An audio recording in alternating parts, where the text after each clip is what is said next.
Baik, Assalamualaikum warahmatullahi wabarakatuh.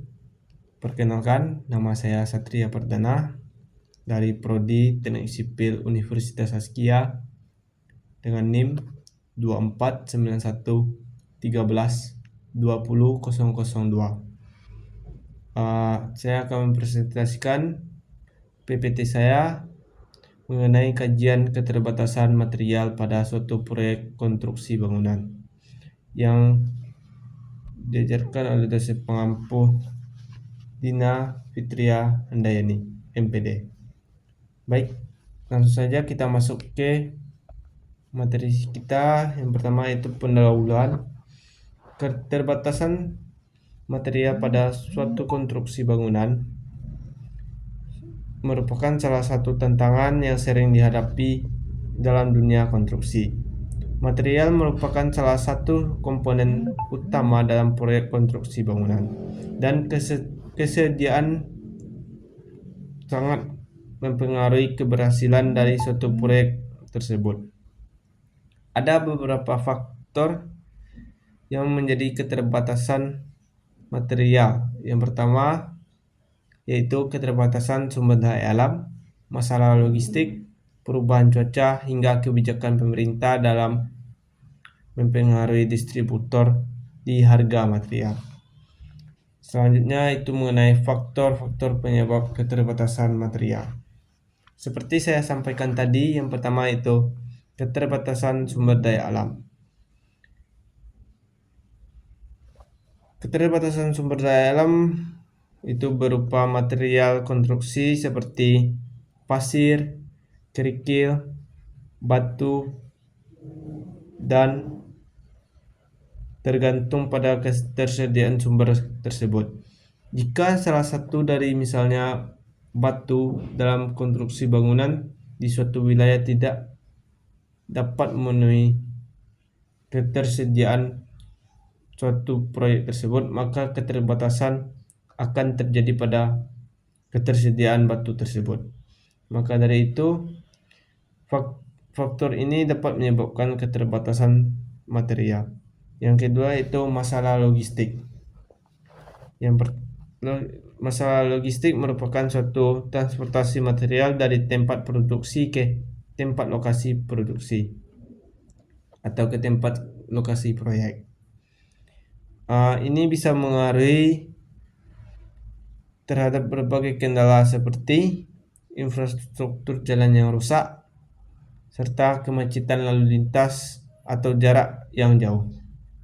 Maka itu bisa mengaruhi penyebab keterbatasan faktor-faktor material itu bisa terbatas. Selanjutnya itu fluktuasi harga yang meningkat.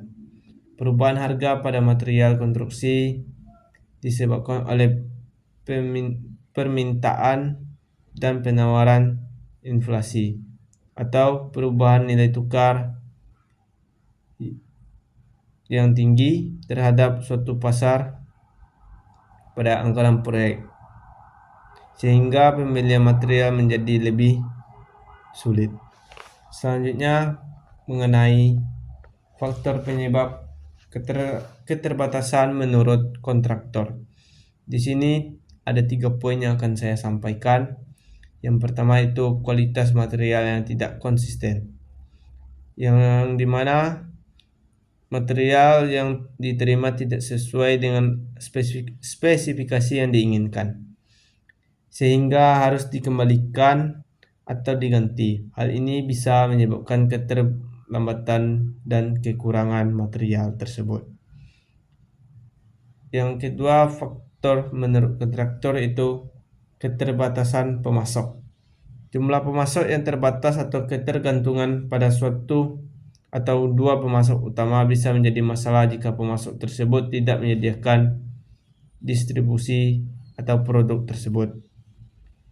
Yang ketiga, menurut kontraktor, itu kualitas material yang tidak konsisten merupakan suatu permasalahan yang besar terhadap suatu proyek yang ingin dibangun. Selanjutnya, faktor penyebab keterbatasan menurut konsultan perancang, Itu yang pertama itu pemasok yang tidak andal. Keterlambatan atau masalah dari pemasok material yang tidak melihat kapasitas atau memiliki kapasitas produk yang cukup atau tidak memenuhi komitmen pengiriman bisa menyebabkan kekurangan material di dalam suatu proyek tersebut. Selanjutnya, menurut konsultan pengawas itu kendala logistik. Kendala logistik ini dalam transportasi material seperti keterlambatan pengiriman, kerusakan material salah pengiriman, atau kerusakan material selama dalam perjalanan pengiriman, atau masalah infrastruktur lainnya. Ini bisa disebabkan keterbatasan di lokasi proyek. Selanjutnya itu fluktuasi harga seperti yang disampaikan pada menurut kontraktor proyek tadi, yaitu perubahan harga material yang signifikan bisa mempengaruhi kemampuan untuk mendapatkan material dalam jumlah yang diperlukan, terutama jika anggaran proyek sudah ditetapkan dengan ketat sesuai RAB yang berlaku. Maka dari faktor-faktor penyebab yang disampaikan terutama dari kontraktor, disimpulkan bahwa keterlambatan material atau keterbatasan material tersebut sangat berpengaruh penting terhadap jalannya suatu proyek yang ingin direncanakan sesuai dengan target yang kita rancang. Dan faktor penyebab keterbatasan material menurut konsultan juga bisa kita simpulkan menjadi bahwa suatu proyek yang tidak memiliki material yang cukup bisa menjadi suatu perencanaan proyek yang terbengkalai. Maka dari itu kita harus bisa mengandalkan koneksi-koneksi kita untuk menjalin atau mencari material-material supaya tidak jadi keterbatasan tersebut. Maka kesimpulan besarnya itu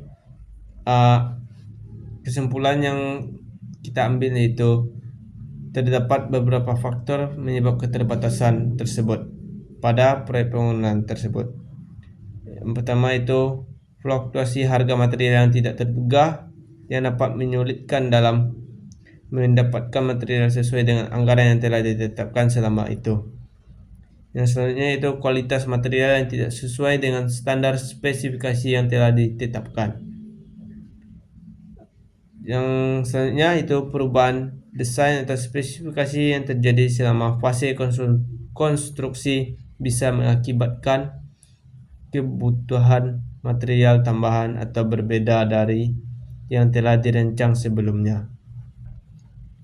Maka sebelum melaksanakan proyek terjadi, maka kita harus siap untuk mencari material supaya tidak terjadinya keterbatasan terhadap material yang kita inginkan dalam suatu proyek tersebut.